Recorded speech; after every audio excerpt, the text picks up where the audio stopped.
আজকে আমরা এমন একটি গুরুত্বপূর্ণ বিষয় নিয়ে আপনাদের সঙ্গে আলোচনা করব। কৃষি নির্ভর ভারতবর্ষে যেখানে প্রায় 70% মানুষ এখনো পর্যন্ত কৃষির উপর নির্ভরশীল, সেই কৃষকদের স্বার্থে ভারত সরকারের বিভিন্ন প্রকল্প রয়েছে, যেগুলো হয়তো গ্রাম বাংলার বা প্রান্তিক এলাকার যে সমস্ত মানুষজন, বিশেষ করে আমি কৃষক বন্ধুদের কথা বলছি, যারা থাকেন তারা এখনো পর্যন্ত জানেন না কি কি প্রকল্প রয়েছে, তার কিভাবে সুযোগ সুবিধা আপনারা পেতে পারেন, আর সেই প্রকল্পের সুবিধা পেতে গেলে আপনাদের কি কি গুরুত্বপূর্ণ দিকগুলি নজর রাখতে হবে বা আপনাদের সেই সমস্ত ক্রাইটেরিয়া ফুলফিল করতে হবে। আর সে ব্যাপারে বিস্তারিত জানাতে আজকের আমরা এসেছি পীঠ শ্রীরামকৃষ্ণ আশ্রম কৃষি বিজ্ঞান কেন্দ্রে, যিনি এখানকার বরিষ্ঠ বিজ্ঞানী এবং বিভাগীয় প্রধান রয়েছেন ডক্টর চন্দন কুমার মন্ডল। তার মুখ থেকে শুনবো ভারত সরকারের কৃষি সংক্রান্ত বা কৃষি ও কৃষক কল্যাণ মন্ত্রণালয়ের কি কি প্রকল্প রয়েছে আর তার সুবিধা বা বিস্তারিত সব ব্যাপারে। আমি শুরুতে ডক্টর মন্ডল আপনাকে স্বাগত জানাই। নমস্কার। নমস্কার। যে কথা বলছি আমরা, যে কৃষি এবং কৃষক কল্যাণ মন্ত্রণালয়ের অধীন যে সমস্ত কৃষকদের সাথে বিভিন্ন প্রকল্প যেগুলো রয়েছে, সেগুলো যদি একটু স্টেপ বাই স্টেপ আপনি একটু বলেন আমাদের। আমাদের সুন্দরবনের যে সমস্ত, বিশেষ করে গঙ্গাসাগরের দিকে বা কাকদ্বীপ, নামখানা, পাথর প্রতিমা, ওই সমস্ত জায়গায় প্রচুর পরিমাণে পানের চারটে ব্লক পুরোপুরি পানের উপর নির্ভরশীল। ঠিক, সেখানে যে সমস্ত কৃষক বন্ধুরা রয়েছেন, তারা যদি এই ড্রিপ ইরিগেশনের সিস্টেমটা আপনারা কাজে লাগান, তাহলে অনেক উপকৃত হবেন এবং সর্বোপরি আমাদের যে জলের অপচয় যেটা, সেটাকে আমরা রক্ষা করতে পারবো। এটা হচ্ছে বড় মেন উদ্দেশ্য নিয়ে এই ড্রিপ বা স্প্রিংলার ইরিগেশনের ব্যবস্থাটা নিয়ে আসা। আচ্ছা, এছাড়া আর একটা যেটা বিডি অফিসে আপনারা এক্ষুনি যোগাযোগ করা উচিত, সেটা হলো যে কিষাণ ক্রেডিট কার্ড। কিষাণ ক্রেডিট কার্ড অনেক পুরনো স্কিম, কিন্তু এখনো সব কৃষকরা নিতে পারেননি। তো কিষাণ ক্রেডিট কার্ডের মূল সুবিধা হলো আপনি একটা কার্ড পাচ্ছেন, অর্থাৎ লোনের সুবিধা পাচ্ছেন, এবং এই লোনটা যদি 1 বছরের মধ্যে পরিশোধ করতে পারেন, তাহলে যে ইন্টারেস্টটা চাপে সেই ইন্টারেস্টটা মুকুব করে দেওয়া হয়। 4% ইন্টারেস্টের এটা একটা লোন, একদম বেসিক লোন, মানে খুবই কম ইন্টারেস্ট, মানে ইন্টারেস্ট নেই, কেননা যদি কেউ সময়ে শোধ করে দিতে পারে। এবং কৃষকদের আর একটা জিনিস জানা উচিত, যদি আপনি 50,000 টাকা লোন নিয়ে 50,000 টাকা সময়ে পরিশোধ করতে পারেন, তাহলে আপনার কিন্তু পরের বছরে ওই 50,000 টাকা থাকবে না, আপনার লোনের পরিমাণটা বাড়তে পারে। কেননা ব্যাংক সবসময় দেখে যে যে কাস্টমারকে আমি লোন দিচ্ছি তার পরিশোধ করার ইচ্ছা এবং ক্ষমতা কতটুকু। কেউ যদি কন্টিনিউয়াস পরিশোধ করতে পারে, তাহলে কিন্তু তার এই লোন পরিশোধের উপরে তার ক্রেডিট স্কোরটা বাড়বে। তার কারণ এখানে ইন্টারেস্টটা অনেক কম এবং পশ্চিমবঙ্গ সরকারের কৃষি দপ্তর এক্ষেত্রে গ্যারান্টার। আচ্ছা, তো এইটা একটা নিতে পারেন। এক্ষেত্রে আমাদের কৃষক বন্ধু যিনি কিষাণ ক্রেডিট কার্ডের জন্য অ্যাপ্লাই করবেন, তার কি ক্রাইটেরিয়া ফুলফিল করতে হবে? জমি থাকতে হবে, মূলত চাষের জমি, এবং এডিএ সেটাকে সার্টিফাই করবে। 1 বিঘে 2 বিঘে জমি যদি থাকে, এডিএ যদি সার্টিফাই করে, তবে ব্যাংক তাকে কিষাণ ক্রেডিট কার্ড দেবে। আর সেই কার্ড থেকে লোন পেতে গেলে, প্রথম যখন লোন পাবেন, হ্যাঁ, একবার কার্ড পেয়ে গেলে মানেই সে লোনের এলিজিবল হয়ে গেল। এটা এক ধরনের ক্যাশ ক্রেডিট লোন, মানে আমার প্রয়োজন আমি নেব, প্রয়োজন ফুরিয়ে গেল আমি টাকা শোধ দিয়ে দিলাম, আমার সবসময় ওই এলিজিবিলিটিতে থেকে গেল। ব্যবসায়ীরা যেরকম ক্যাশ ক্রেডিট লোন নেয়, ঠিক একই রকম আমাকে একটা 50,000 টাকার সিলিং করে দিল, আমি এই 50,000 টাকার মধ্যে 10,000 টাকা লাগলো, আমি 10,000 টাকা ব্যবহার করলাম, আমার হাতে টাকা এলো, আমি 10,000 টাকা পরিশোধ করে দিলাম। এইরকম আর একটা প্রকল্প যেটা কৃষকরা, আমাদের জেলার কৃষকরা খুব মানে নিতে পারেন, সেটা হলো যে MIDH বলে। আগে ছিল ন্যাশনাল হর্টিকালচার মিশন, এখন হয়ে গেছে mission for integrated development of horticulture.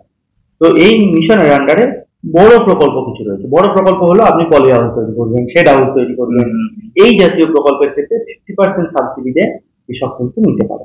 50% subsidy. ধরা যাক একজন পান বরজ করবে, সে iron structure with shade net এরকম করতে চাইছেন, তো সেক্ষেত্রে সে রেসপেক্টিভ মানে ব্লকের যিনি ওই হর্টিকালচার ডিপার্টমেন্টের কিছু কিছু ফিল্ড কনসালটেন্ট আছে, তাদের সাথে যোগাযোগ করতে পারেন, কিংবা সাবডিভিশনাল হর্টিকালচার অফিসার আছে, তার সাথে যোগাযোগ করতে পারেন। সেখান থেকে ফর্ম পাওয়া যাবে, ফর্ম জমা দেবেন, তার জমি থাকবে, জমি যদি থাকে তাহলে রেসপেক্টিভ অফিসার ইন্সপেকশন করার পরে সেটাকে পারমিশন দেবে। এবং সেক্ষেত্রে একটা যদি পান বরজ কেউ করে, 500 স্কোয়ার মিটারের পান বরজ, সেখানে মনে হয় প্রায় 7 লাখ টাকা স্কিম এবং 3.5 লাখ টাকা মনে হয়, মানে আমি এক্সাক্ট ফিগারটা এক্ষুনি হয়তো সঠিক বলছি না, কিন্তু ওই কাছাকাছি হবে। সেই পয়সাটা সে পাবে ব্যাংক লোনের, মানে ব্যাংকের অ্যাকাউন্টে, তার কাজটা কমপ্লিট হয়ে যাওয়ার পরে। বাহ। তো এটাকেও কিন্তু যে কোনো ভালো কৃষক যারা হর্টিকালচারের উপরে, ধরা যাক আমাদের ফলতা, তারপরে বিষ্ণুপুর 1, বিষ্ণুপুর 2, বজবজ 1, বজবজ 2, যেটাকে আমরা নার্সারি এলাকা বলি। তো সেখানকার কৃষকরা যদি কেউ মনে করেন যে আমরা একটা পলি হাউস নেবো, বেশ ভালো মাপের পলি হাউস, তো সেক্ষেত্রে কিন্তু এই প্রকল্পের মাধ্যমে তারা পলি হাউস নিতে পারেন। এখন পলি হাউসের প্রায় কস্টিং, একটা যদি 1000 স্কোয়ার মিটার হয় তাহলে প্রায় 10 লাখ টাকা মতন খরচা হয়। সেক্ষেত্রে 5 লাখ টাকা তুমি সাবসিডি পেয়ে যাবে। বাহ, এটা একটা দারুণ সুযোগ। এটা খুবই ভালো সুযোগ, এবং এই সুযোগটাও MIDH এর থেকে নেওয়া যায়। এছাড়া MIDH এর আরো কয়েকটা আছে, সেটা হলো এরিয়া এক্সটেনশন অফ, মানে কিছু সিলেক্টেড ক্রপ, যেমন বাগান তৈরি করবেন। কেউ একজন ভাবলেন আমি নতুন পেয়ারা বাগান করবো, তো সেক্ষেত্রে পেয়ারা বাগানের কিছু পয়সা তিনি পাবেন। আচ্ছা। কেউ হয়তো মনে করলেন যে আমি আমার বাগান রয়েছে ভার্মি কম্পোস্টের পিট করবো, সেটা পাবেন। তো এই রকমের কিছু কিছু স্কিম কিন্তু হর্টিকালচার ডিপার্টমেন্ট থেকে নেওয়া যায়, সেটাকেও আপনারা যোগাযোগ করতে। আমাদের আর একটা বড় স্কিম এখন চলছে, যদিও স্কিমটা শেষের দিকে, সেটা হলো PKBY, পরম্পরাগত কৃষি বিকাশ যোজনা। যদি কেউ জৈব উপায়ে চাষ করবেন, এটা যদি প্রোগ্রাম থাকে, তাহলে তারা কিন্তু এই প্রকল্পের আন্ডারে কিছু সুবিধা পাবেন। কিন্তু এটা সব ব্লকে নয়, কিছু কিছু ব্লকে চলছে, সব ব্লক এর আন্ডারে নেই। আর খুব সাম্প্রতিক যেটা, হ্যাঁ, খুব সাম্প্রতিকের কথা যদি বলি, তো একদম এখন যেটা চলছে, যেটা হলো প্রধানমন্ত্রী কিষাণ সম্মান নিধি, যেটা সব জায়গায় সারা জাগানো প্রকল্প। কেন্দ্রীয় সরকারের তরফ থেকে সরাসরি কৃষকদের ব্যাংক অ্যাকাউন্টে বাৎসরিক 6000 টাকা 3টে কিস্তিতে দেওয়া হয়, 2000 টাকা করে। আচ্ছা। তো এটারও নাম লেখানো হয় এডি অফিসেই, এডি অফিস থেকেই আপনাকে নাম রেজিস্টার করতে হবে। আমাদের যেমন পশ্চিমবঙ্গ সরকারের তরফ থেকে একই রকমের একটা স্কিম আছে, যেটাকে বলা হয় কৃষক বন্ধু স্কিম, ঠিক একই রকম এটা রয়েছে কেন্দ্রীয় সরকারের তরফ থেকে। দুটো স্কিম তাহলে আলাদা, দুটো স্কিম আলাদা, এবং আমাদের রাজ্যের ক্ষেত্রে দুটো স্কিম থেকেই কৃষকরা টাকা পেতে পারেন। মানে রাজ্য থেকে কৃষক বন্ধু থেকে পাবেন, এবং কিষাণ সম্মান নিধিতেও পাবেন, দুটো স্কিম থেকেই টাকা পাবেন। আচ্ছা। এবং একই সঙ্গে তাহলে একজন কৃষক বন্ধু প্রকল্পে পাচ্ছেন, আবার কৃষক সম্মান নিধি। না, এটা তো অসুবিধা কিছু নেই, তো পাক না। না, পাক সেটা কথা নয়, কেননা কৃষকরা আমাদেরকে বাঁচিয়ে রেখে 100 সে তো বটে। কৃষকরা তারা যদি চাষ না করতেন তাহলে এত লোকের খাবার ঢুকতো না। আমার বলার উদ্দেশ্য যে তাহলে আমাদের কৃষক বন্ধুরা যে এত সুযোগ সুবিধা পাচ্ছেন আমাদের রাজ্য সরকার থেকে এবং কেন্দ্র সরকার থেকে, তাহলে তারা এগিয়ে আসছেন না কেন? যে এই যে জিনিসগুলো এখন কি হয় জানেন তো, আর একটা বিষয় আছে এখানে, এটা হলো মানে হার্ড ট্রুথ গ্রাউন্ড লেভেলে। এটা হলো অনেকের, আমার ধরুন জমি আছে, আমি নিজে চাষ করি না, আমি ভাগ চাষি দিয়ে দিয়েছি, কিন্তু ভাগ চাষিরা তো কিষাণ সম্মান নিধি পাবেন না। যিনি মালিক তিনি পাবেন, যিনি মালিক তিনি পাবেন। এইসব বিষয়গুলো তো আমাদের দেশে হয়েছে। হ্যাঁ, এখন অনেকে তো সেক্ষেত্রে তো কিছু করার নেই। তাহলে আমাদের যে বিভিন্ন ক্ষেত্রে যখন আমরা যাচ্ছি মাঠে ঘাটে কৃষক বন্ধুদের সঙ্গে কথা বলি, তখন দেখা যাচ্ছে যে কৃষক পরিবার আস্তে আস্তে উঠে যাচ্ছে। মানে উঠে যাচ্ছে বলতে কৃষক পরিবারের ছেলে মেয়েরা তারা কিন্তু কৃষিকাজ থেকে মুখ ফিরিয়ে নিয়েছে। কিন্তু এই এত কিছু সুযোগ সুবিধা আমাদের উভয় সরকার কৃষকদের জন্য রেখেছে, তাহলে সেগুলো যদি তারা জানতে পারে বা তাদের কাছে যদি উপযুক্ত পৌঁছতে পারে, নিশ্চয়ই তারা বোধহয় কৃষিকাজে আবার ফিরে আসবে। হ্যাঁ, এটা একটা ঠিক কথা বলে। আমাদের রাজ্যে কিন্তু বহু কৃষক রয়েছেন যারা সবাই কিন্তু ভাগচাষী নয়, ভাগচাষীর সংখ্যা খুবই কম আমাদের রাজ্যে। তো সেক্ষেত্রে যারা ছোট চাষী, তাদের জমি রয়েছে, তারা কিন্তু অনেকটাই নলেজ গ্যাপ আছে, জানেন না এত স্কিম, এবং সেই স্কিমগুলোকে পাওয়া উচিত তাদের।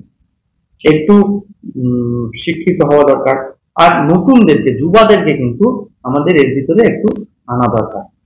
তো তার জন্য যেটা দরকার সেটা হলো হচ্ছে স্মার্ট এগ্রিকালচার, মডার্ন এগ্রিকালচার। এই কথাটা যে আমরা চাষ করি, সবাই কাজ আমরা করি, কিন্তু একটা স্মার্ট ওয়ার্কের কথাটা যেমন রয়েছে, আর ঠিক তেমনি স্মার্ট এগ্রিকালচার। এই যেমন ধরুন আমি বললাম যে কৃষি সিঞ্চাই যোজনা, এত ভালো প্রকল্প, খুবই কম জানে।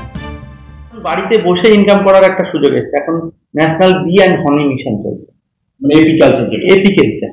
অর্থাৎ আমরা বাড়িতে যদি 2টো বাক্স রাখি, এক্ষেত্রেও কিন্তু আমরা ন্যাশনাল বি অ্যান্ড হানি মিশনের ক্ষেত্রে কিছু কিছু সহায়তা পেতে পারি। যদি ন্যাশনাল বি অ্যান্ড হানি মিশনের সহায়তা পেতে গেলে অবশ্য তাকে বড় সংস্থা হতে হবে, যে বেশ 50টা 100টা বাক্স রাখতে পারবে, এরকম কোনো এফপিও এফপিসি। তাহলে এফপিও এফপিসি যখন তৈরি হচ্ছে, এফপিও এফপিসিরা তাদের মেম্বারদেরকে নিয়ে যদি এরকম একটা গ্রুপ বানায় যে প্রত্যেকটা বাড়িতে 5টা করে বাক্স রাখলো, তাহলে যদি 30 জন হয় তাহলে তো 150টা বাক্স হয়ে যাবে। তো এই 150টা বাক্স যদি মৌ চাষ হয়, মৌমাছির চাষ হয়, তাহলে যে মধু তৈরি হবে সেই মধুটা সেই এফপিসি কিন্তু খুব গুড ব্র্যান্ডিং করে বিক্রি করতে পারে। তো এটাকে একটা বড় রেভিনিউ হিসেবে স্মার্ট এগ্রিকালচার, এবং এর জন্য কিন্তু কোনো বিরাট কোনো খরচ নেই বা পরিশ্রমও নেই। মানে national bee and honey mission থেকে আপনি বাক্সটা ফান্ডিংটা পেয়ে যাবেন। পরিশ্রম তো মিনিমাম, একটা মৌমাছির বাক্সকে হয়তো সারাদিনে 8 ঘন্টা, সকালে 8 ঘন্টা, বিকেলে 8 ঘন্টা পরিচর্যা করলেই হয়ে যায়। মানে এটা একটা আমাদের গ্রামীণ এলাকায় যারা থাকেন তাদের কাছে খুব কম ব্যয়ে কম পরিশ্রমে একটা মোটামুটি ভালো ইকোনমিক ডেভেলপমেন্ট করার একটা ভালো সিস্টেম যদি মৌমাছি পালন করা যায়।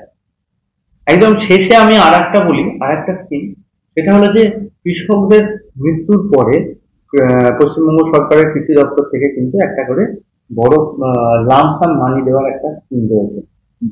তো সেক্ষেত্রে 2 লাখ টাকা মনে হয়। সেক্ষেত্রে তাদের কিন্তু একটু আগে থেকে যোগাযোগ করে রাখা ভালো। তার জন্য মানে কিরকম একটু এডিও অফিসে গেলে তারা কাগজপত্র সব দিয়ে দেবে। কিন্তু যেটা হয়, যেটা মানে কৃষকদেরকে জানানোর জন্য আমি বলছি যে মৃত্যুকালীন এককালীন একটা 2 লাখ টাকা বেনিফিট তারা পায়। সেটা রাজ্য সরকারেরই কোনো একটা প্রকল্প, ওই কৃষি দপ্তরের থেকে দেওয়া হয়, রাজ্য সরকারের কৃষি দপ্তর থেকে দেওয়া হয়। সেটা কি তাহলে আমাদের কৃষক বন্ধুরা কি এডিও অফিসে গেলেই ব্লকে এবং যদি কোনো কৃষকের মৃত্যুর পরেই তার পরিবার তারা যদি কৃষি দপ্তরে গিয়ে এডিও অফিসের যদি গিয়ে দরখাস্ত করে, তাহলে কিন্তু এই স্কিমের সুফলটা নিতে পারে। এটা তো একটা খুব গুরুত্বপূর্ণ কথা বলেন, কেননা প্রান্তিক মানুষজনদের তাদের অনেকেরই নলেজ নেই। এটাই আমাদের আজকের অনুষ্ঠানের মূলত এটাই কারণ, মানুষের মধ্যে বিশেষ করে কৃষক বন্ধুদের মধ্যে এত সুন্দর সুন্দর স্কিম রয়েছে, এত সচেতনতামূলক জিনিসগুলো আপনাদের সামনে তুলে ধরার জন্য। তাই আপনারা যদি একটু সচেতন হন, আপনার নিকটবর্তী বারবার বলছি যে সমস্ত এডি অফিস রয়েছে বা কখনো কখনো আপনার কাছাকাছিতে যদি কোনো কৃষি বিজ্ঞান কেন্দ্র থাকে, যেমন আজকে আমরা এসে কথা বলছি নিমপিট শ্রীরামকৃষ্ণ আশ্রম কৃষি বিজ্ঞান কেন্দ্রে, বিভিন্ন জায়গায় বিভিন্ন কৃষি বিজ্ঞান কেন্দ্র রয়েছে, সেখানেও গিয়ে আপনারা যারা সায়েন্টিস্টরা রয়েছেন তাদের কাছ থেকে পরামর্শ নিতে পারেন, যেটা আপনাদের সুবিধা মনে হয়। তারা রয়েছে সবসময় আপনাদের পাশে, সরকার তো রয়েছেন, কিন্তু স্থানীয় লেভেলের যে সমস্ত মানুষজন রয়েছেন, এডিও অফিস থেকে বিএলডিও অফিস থেকে যারা রয়েছেন, তারা সবাই আপনার সুবিধার জন্য রয়েছে। ভারত সরকারের বিকশিত ভারত, যেটা 2047-এর টার্গেট করা হয়েছে, এবং সেই বিকশিত ভারতের লক্ষ্যে কৃষি বিষয়ক যে সমস্ত উন্নয়নশীল প্রকল্প যেগুলো রয়েছে সেগুলো কি কি এবং তা কিভাবে কৃষক বন্ধুরা লাভ উঠাতে পারেন সে ব্যাপারে। আর এই বিষয়ে বিস্তারিত জানালেন এতক্ষণ ভারতবর্ষের পশ্চিমবঙ্গে দক্ষিণ 24 পরগনা জেলায় নিমপিটে অবস্থিত শ্রীরামকৃষ্ণ আশ্রম কৃষি বিজ্ঞান কেন্দ্রের বরিষ্ঠ বিজ্ঞানী তথা প্রধান ডক্টর চন্দন কুমার মন্ডল। ডক্টর মন্ডল, আপনাকে অশেষ ধন্যবাদ এত সুন্দরভাবে এবং বিস্তারিতভাবে কৃষক বন্ধুদেরকে প্রকল্পগুলো বুঝিয়ে বলার জন্য। আজকের মতো আপনাকে নমস্কার। নমস্কার।